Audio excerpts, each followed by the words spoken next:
ഇന്ന് ബ്രേക്ക്ഫാസ്റ്റിനോ അല്ലെങ്കിൽ ഡിന്നറിനോ വൈകുന്നേര സമയത്തൊക്കെ ഉണ്ടാക്കി കഴിക്കാൻ പറ്റിയിട്ടുള്ള ഹെൽത്തി ആയിട്ടുള്ള ഒരു റെസിപ്പിയാണ് കേട്ടോ ഷെയർ ചെയ്യുന്നത്. അപ്പോൾ ഇത് റെഡിയാക്കി എടുക്കാൻ വേണ്ടിയിട്ട് ഞാനിവിടെ പുട്ടുപൊടിയാണ് എടുത്തിട്ടുള്ളത്. പുട്ടുപൊടി എന്ന് പറഞ്ഞാൽ ഇതിപ്പോൾ റാഗി പുട്ടുപൊടിയാണ് കേട്ടോ. അപ്പോൾ ഈ ഒരു റാഗി പുട്ടുപൊടി വെച്ചിട്ടുള്ള പുട്ടൊക്കെ കഴിക്കാൻ മടിയുള്ളവർക്കൊക്കെ ഉണ്ടാക്കി കഴിക്കാൻ പറ്റിയിട്ടുള്ള ഒരു റെസിപ്പിയാണിത്.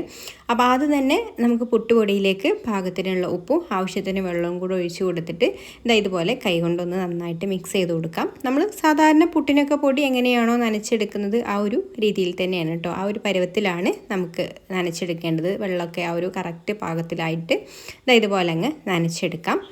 ഇനി ഒരു സ്റ്റീമറിൽ വെള്ളം തിളപ്പിച്ചെടുത്തിട്ട് അതിൻ്റെ മുകളിലേക്ക് തട്ട് വെച്ച് കൊടുത്തിട്ടുണ്ട്. അപ്പോൾ ഈ ഒരു തട്ടിലേക്ക് ഇതിൻ്റെ ഹോളുള്ള ഭാഗത്തൊക്കെ ഇതുപോലെ കുറച്ച് തേങ്ങ ഒന്ന് ഇട്ട് കൊടുക്കുന്നുണ്ട് കേട്ടോ. അങ്ങ് കുറച്ച് തേങ്ങ ഒന്നങ്ങ് വെതറി ഇട്ട് കൊടുത്താൽ മതി. എന്നിട്ട് അതിൻ്റെ മുകളിലേക്ക് നമ്മുടെ ഈ ഒരു നനച്ച് വെച്ചിട്ടുള്ള പുട്ടുപൊടി ഉണ്ടല്ലോ അത് ഇതുപോലെ നിരത്തി അങ്ങ് ഇട്ട് കൊടുക്കാം. എന്നിട്ട് അടച്ച് വെച്ചിട്ട് ഒരു 5 മിനിറ്റ് ഒന്ന് ആവിയേറ്റിയെടുക്കാം. അപ്പോഴേക്കും ഇത് നല്ല സോഫ്റ്റായിട്ടൊന്ന് വെന്ത് വരും കേട്ടോ. 5 മിനിറ്റ് കഴിഞ്ഞപ്പോഴേക്കും പുട്ടുപൊടിയൊക്കെ നല്ല സോഫ്റ്റായിട്ട് തന്നെ വെന്ത് കിട്ടിയിട്ടുണ്ട്. ഇനി നമുക്കിത് എടുത്ത് മാറ്റി വെക്കാം.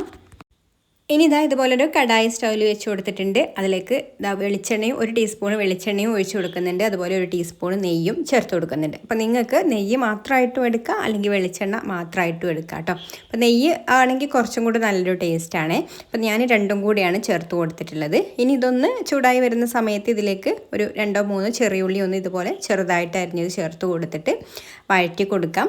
ചെറിയുള്ളി ഒന്നങ്ങ് വാടി തുടങ്ങുന്ന സമയത്ത് ഇതിലേക്ക് വറ്റൽമുളക് മുറിച്ചിട്ട് കൊടുക്കുന്നുണ്ട്. അതുപോലെ തന്നെ കറിവേപ്പിലയും കൂടെ ഇട്ട് കൊടുത്തിട്ട് ഇതൊന്ന് മൂപ്പിച്ചെടുക്കണം. അപ്പോൾ ഇതുപോലെ അങ്ങ് മൂത്ത് വരുന്ന സമയത്ത് പിന്നെ നമുക്കിതിലേക്ക് കുറച്ച് തേങ്ങ ചിരവിയതും കൂടെ ഇട്ട് കൊടുക്കാം. പിന്നെ നമ്മൾ വേവിച്ചെടുത്തിട്ടുള്ള ആ ഒരു പുട്ടുപൊടി ഉണ്ടല്ലോ അതും ഇതിലേക്ക് ചേർത്ത് കൊടുക്കാം. എന്നിട്ട് എല്ലാം കൂടി നന്നായിട്ടൊന്ന് മിക്സ് ചെയ്ത് കൊടുക്കാം.